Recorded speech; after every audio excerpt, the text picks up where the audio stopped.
हरे कृष्णा। इस वीडियो में हम जानेंगे कि श्री कृष्ण एवं बलराम जी का नामकरण कैसे हुआ। फिर जानेंगे कि कृष्ण बलराम एवं राधा जी के नाम का अर्थ क्या है और यह भी जानेंगे कि राधा कृष्ण का विवाह कहाँ हुआ था।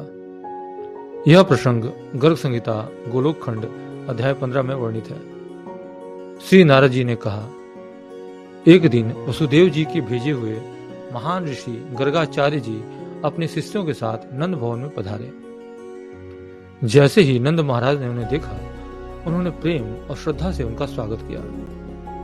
मुनिवर के चरण धोकर उनकी विधि पूर्वक पूजा की और आदर पूर्वक उन्हें प्रणाम किया। नंद महाराज ने अत्यंत प्रसन्न होकर कहा, हे मुनिवर, आपके चरणों की धूलि से हमारा घर पवित्र हो गया। आज हमारे पितर, देवता और अग्नि सभी तृप्त हो गए। कृपया मेरे पुत्र का नामकरण संस्कार करें। गर्गाचार्य जी ने उत्तर दिया, नंदराय, मैं अवश्य तुम्हारे पुत्र का नामकरण करूंगा, लेकिन पहले मैं तुम्हें कुछ महत्वपूर्ण बातें बताना चाहता हूँ। इसके लिए हमें एकांत स्थान पर चलना होगा। यह सुनकर नंद महाराज, यशोदा और दोनों बालक श्री कृष्ण और बलराम के साथ गौशाला में चले गए, जहाँ कोई अन्य नहीं था।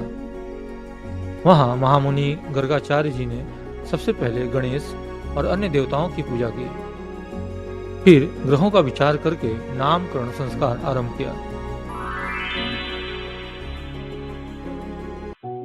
गर्गाचार्य जी ने कहा, रोहिणी के पुत्र का नाम मैं बताता हूँ। ये ऐसे महापुरुष हैं जिनमें योगी जन रमण करते हैं और जो स्वयं अपने भक्तों को आनंदित करते हैं। इस कारण इन्हें राम नाम से जाना जाएगा। योग माया के प्रभाव से इनका गर्भ में संकर्षण हुआ था, इसलिए इनका नाम संकर्षण भी होगा। यह संसार नष्ट होने वाला है, लेकिन ये सदा शेष रहते हैं, इस कारण लोग इन्हें शेष भी कहेंगे। और क्योंकि ये अत्यंत बलवान हैं, इसलिए इन्हें बलराम के नाम से भी जाना जाएगा। फिर गर्गाचार्य जी ने श्री कृष्ण के नाम का अर्थ बताते हुए कहा, नंदराज, अब अपने पुत्र का नाम ध्यान से सुनो। यह नाम संपूर्ण जगत को पवित्र करने वाला और कल्याणकारी है। फिर उन्होंने कृष्ण नाम की व्याख्या की। क का अर्थ है कमलाकांत, अर्थात लक्ष्मीपति श्री हरि। री का अर्थ है राम। श अक्षर षड ऐश्वर्य के स्वामी भगवान विष्णु का सूचक है। ण अक्षर भगवान नरसिंह का प्रतीक है। अ अक्षर अग्निभूक अर्थात अग्नि रूप से भविष्य के भुक्ता को दर्शाता है। दोनों विसर्ग नर और नारायण का बोध कराते हैं। इस प्रकार इन सभी तत्वों से युक्त होने के कारण यह बालक कृष्ण कहलाएगा। गर्गाचार्य जी ने आगे कहा, युगों के अनुसार भगवान ने अलग अलग रंग धारण किए हैं। सतयुग में श्वेत, त्रेता में रक्त, द्वापर में पीत और कलयुग में कृष्ण वर्ण। द्वापर के अंत और कलयुग के प्रारंभ में यह बालक कृष्ण वर्ण को प्राप्त हुआ है, इसलिए इसका नाम कृष्ण होगा। इसके अलावा उन्होंने बताया कि श्री कृष्ण का एक और नाम वासुदेव भी होगा, क्योंकि वे अंतर्यामी भगवान हैं। उन्होंने यह भी बताया कि श्री राधा जी ही श्री कृष्ण की प्रिया बनेंगी, इसलिए कृष्ण को राधापति नाम से भी जाना जाएगा। गर्गाचार्य जी ने आगे कहा, यह वही श्री कृष्ण है जो असंख्य ब्रह्मांडों के स्वामी हैं और जिन्होंने पृथ्वी पर अवतार लेकर कंस जैसे दुष्टों का संहार करने और भक्तों की रक्षा करने के लिए जन्म लिया है।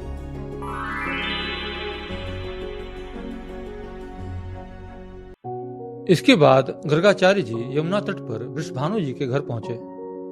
जैसे ही वृषभानु जी ने उन्हें देखा, वे अत्यंत श्रद्धा से आगे बढ़े और मुनिवर को प्रणाम करके आदर पूर्वक आसन पर बैठाया। वृषभानु जी ने कहा, मुनिवर, संतों का आगमन घर को परम पवित्र कर देता है। मेरे यहाँ एक कन्या का जन्म हुआ है जिसका नाम राधिका रखा गया है। कृपया बताइए इसका विवाह किससे किया जाए। गर्गाचार्य जी ने गंभीरता से कहा, यह एक गुप्त बात है, इसे किसी से मत कहना।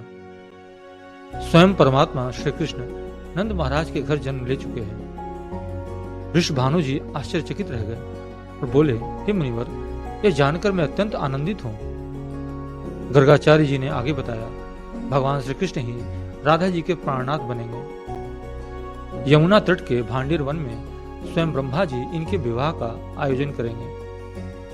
श्री राधा जी कोई साधारण कन्या नहीं है, वे स्वयं पराशक्ति हैं जो भगवान श्री कृष्ण की अर्धांगिनी है। यह सुनकर वृषभानु जी और माता कृतिदा कि हर्ष का ठिकाना नहीं रहा।